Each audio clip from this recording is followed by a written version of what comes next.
पितृपक्ष में क्यों जरूरी है पंचबली भोग? इसके बिना श्राद्ध क्यों अधूरा माना जाता है? क्या होता है पंचबली भोग? पितृपक्ष में कई तरह के कर्म किए जाते हैं, जिनमें पंचकली कर्म को सबसे मुख्य माना जाता है। ऐसा कहा जाता है कि इस कर्म को करने से पितृदोषों से मुक्ति मिलती है और घर में समृद्धि बनी रहती है।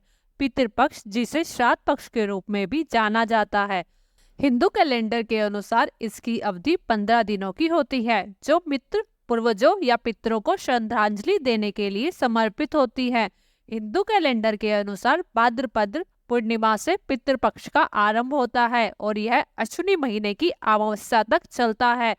16 दिनों की इस अवधि का विशेष महत्व होता है और इस दिन में पितरों को तर्पण और श्राद्ध किया जाता है।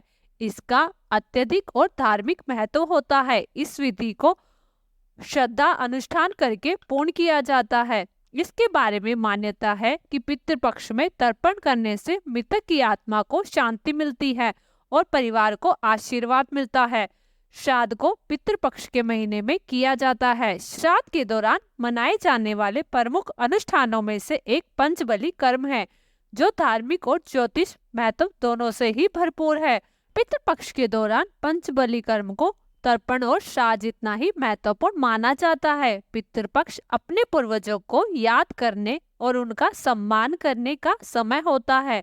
हिंदू मान्यताओं के अनुसार इस विधि के दौरान मृत पूर्वजों की आत्माएं अपने वंशजों से भोग प्राप्त करने के लिए पृथ्वी पर आती है। श्राद्ध अनुष्ठानों के माध्यम से परिवार के सदस्य अपने पूर्वजों को भोजन के साथ पानी देते हैं और प्रार्थना करते हैं, जिससे दिवंगत आत्माओं को शांति मिलती है।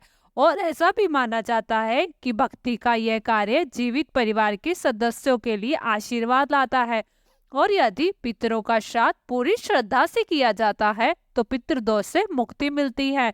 इससे घर की सभी बाधाओं को दूर करने में मदद मिलती है। पंचबली कर्म का एक प्राचीन एवं वैदिक अनुष्ठान है, जो श्राद्ध पक्ष के दौरान विशेष रूप से पितृपक्ष की अवधि में किया जाता है। पंचबली शब्द संस्कृत के 2 शब्दों से लिया गया है। पंच, जिसका अर्थ होता है 5, और बलि, जिसका अर्थ होता है भेंट चढ़ाना यानी बलिदान देना। इस अनुष्ठान में 5 अलग अलग स्थानों पर भोजन रखा जाता है, जो अलग अलग जीवों को समर्पित होता है। ऐसा माना जाता है कि कुछ विशेष स्थानों पर रखा हुआ भोजन कई जीवों को समर्पित होता है और उनके माध्यम से हमारे पूर्वजों को भोजन आदि मिलता है। पंचबली में 5 लोग शामिल होते हैं: देवता, पूर्वज, आत्माएं, मनुष्य और ब्राह्मण।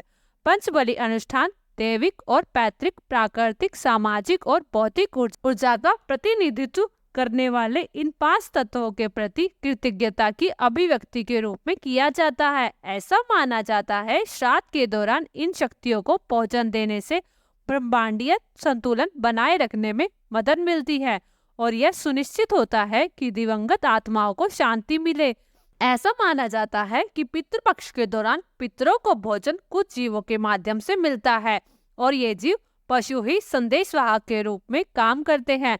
मान्यता है कि जो पितर जिस योनि में होता है उसे वहीं पर मंत्रों द्वारा श्राद्ध पहुंचाया जाता है। श्राद्ध क्रम के दौरान पंचबली निकालकर ही ब्राह्मणों को भोजन कराया जाता है।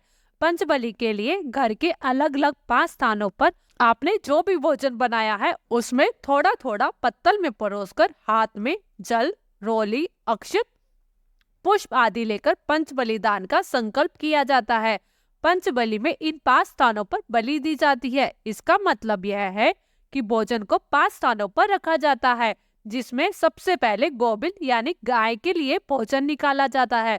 मान्यता है कि पितरों को भूलोक से भूलोक तक गाय ही पहुंचाती है और वैतरणी नदी भी पार कराती है। पंचबली में दूसरी बलि काकबली को माना जाता है। मान्यता है कि कौवा यम में विराजमान पक्षी होता है, इसलिए श्राद्ध के दौरान अन्न का एक अंश इसे भी दिया जाता है। इससे भोजन पूर्वजों को मिलता है।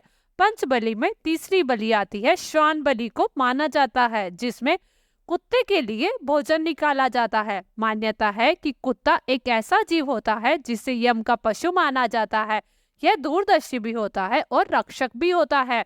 पंचबली की चौथी बलि भिक्षुक के लिए होती है। पितृपक्ष के दौरान किसी भिखारी को भी श्राद्ध का अन्न अवश्य दिया जाता है। पंचबलि की पांचवी बलि पिपली, कादी, बलि चींटी आदि कीट पतंगों के लिए होती है। पितृपक्ष में चींटियों को भोजन कराने का विशेष माना जाता है और ये पंचबलि के 5वां हिस्सा होता है। पंचबलि में अलग अलग 5 जगहों पर भोजन निकालकर कौवे के निमित्त निकाला गया भोजन कौवे को, कुत्ते के लिए निकाला गया भोजन कुत्ते को, भिखारी को भोजन देने के बाद बाकी बचा हुआ भोजन गाय को खिलाया जाता है। ज्योतिष शास्त्र में पंचबलि कर्म को विशेष स्थान दिया गया है क्योंकि इसे करने से कुंडली में मौजूद पितृदोष का निवारण हो सकता है।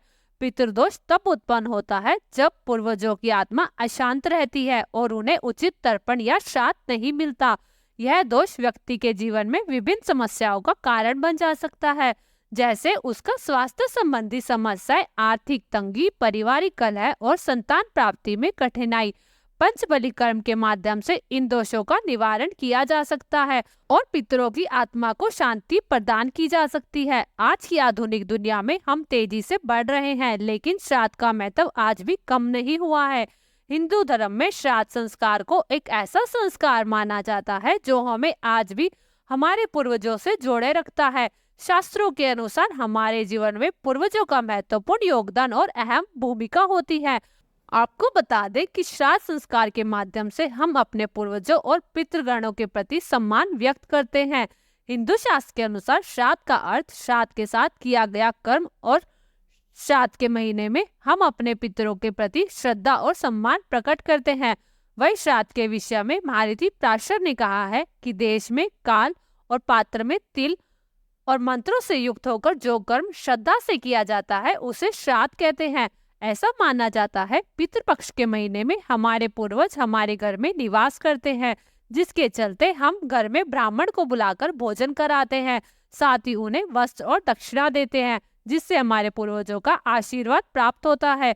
अगर आप भी पितृपक्ष में पंचबलि कर्म करते हैं तो आपके जीवन से पितृदोष से मुक्ति मिलती है। आपको यह स्टोरी अच्छी लगी तो इसे लाइक जरूर करें और इस तरह की कहानी और कथाएं सुनने के लिए हमारे चैनल को सब्सक्राइब जरूर करें। धन्यवाद। हमेशा हंसते रहिए और मुस्कुराते रहिए। राधे राधे।